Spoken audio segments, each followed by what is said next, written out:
a crazy making household is a neurodivergent breeding experience. Give it 5-10 years, we're going to have more classifications for different neurodivergent types, but being a child in a household that is dismissive, manipulative, abusive, physically, mentally, emotionally, in any way, is going to turn someone into someone who has a different way of seeing the world than people who don't have neurodivergence. And I realized that what breeds this is the intense experience of being belittled, made to feel like you're about 1 inch tall, have no control over the environment around you, no matter what you do, no matter what sort of perspective you try to hold, or faith, or the actions you take to protect yourselves or the others that you love. This person feels so powerless that they actually induce a feeling, an experience of powerlessness onto other people. I imagine is that they're looking to feel some sort of powerfulness by being able to inflict confusion on another, dismissiveness on another. They're so unable to look at their own sense of powerlessness that they are grabbing for anything that brings them a sense of, I'm big, I'm strong, in this world, I have a place.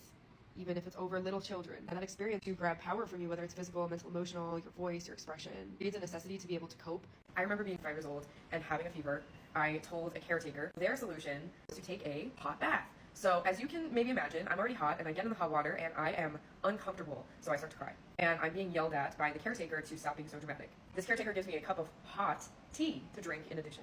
And my body, which is very intelligent, it starts to show the caretaker how bad it feels by throwing up. I remember thinking as my eyes were shut, wow, I knew I shouldn't be showing these people, these caretakers, how I feel on the inside, and now my body, I felt like it was a betrayal because of the punishment that was being ensued on me, rather than the truth, which I recognize now as an adult, that my body was so smart in displaying, communicating what it needs, that it was doing it through, if my voice isn't working, it was showing it through physical body function.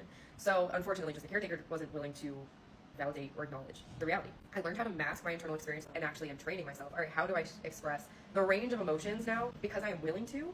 Because I'm no longer in a situation with crazy makers. I'm no longer in a situation with gaslighters. And if I do end up in a situation with gaslighters or crazy makers, I address, okay, my truth is correct, first and foremost. I'm operating based on what I think, feel, and believe.